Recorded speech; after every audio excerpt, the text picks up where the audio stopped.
A UN summit opening this week in Montreal is aimed at protecting worldwide ecosystems and averting potential mass extinctions of global wildlife. Negotiators from nearly every nation and thousands of organizations hope that the two-week summit, known as COP15, yields a deal that ensures there is more nature, animals, plants, and healthy ecosystems in 2030 than what exists now. But how that progress is pursued and measured will need to be agreed by all 196 governments under the UN Convention on Biological Diversity. A key element, a key goal of COP15 is for the nations of the world to agree to protect more of the land and more of the ocean. Stuart Pym is the Dorst Duke Professor of Conservation at Duke University.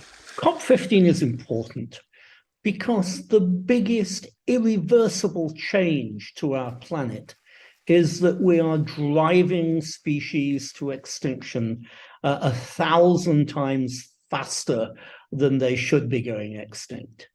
Unlike climate change, which is bad enough, if you lose species, you can never get them back. According to a 2022 UN Global Land Outlook assessment, more than 1 million species are now threatened with extinction, vanishing at a rate not seen in 10 million years. As much as 40% of Earth's land surfaces are considered degraded. Susan Lieberman is the Vice President for International Policy for the Wildlife Conservation Society.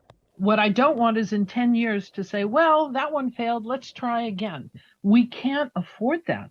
Humanity can't afford that, and nature can't afford that. A lot of ecosystems are at the tipping point. Any more destruction, and they can never recover. Overall, the UN hopes to persuade all countries to pledge to put at least 30% of their land and sea areas under conservation by 2030, a target often referred to as the 30 by 30 goal. Currently, only about 17% of the world's land area falls under some sort of protection, while less than 8% of the global ocean is protected.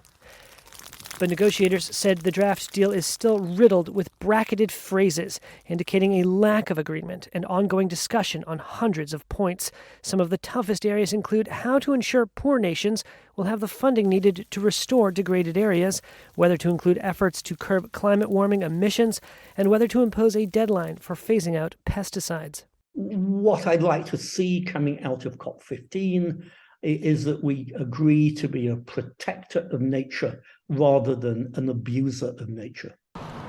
More than 10,000 participants, including government officials, scientists, and activists, are set to attend the summit starting Wednesday and running through December 19.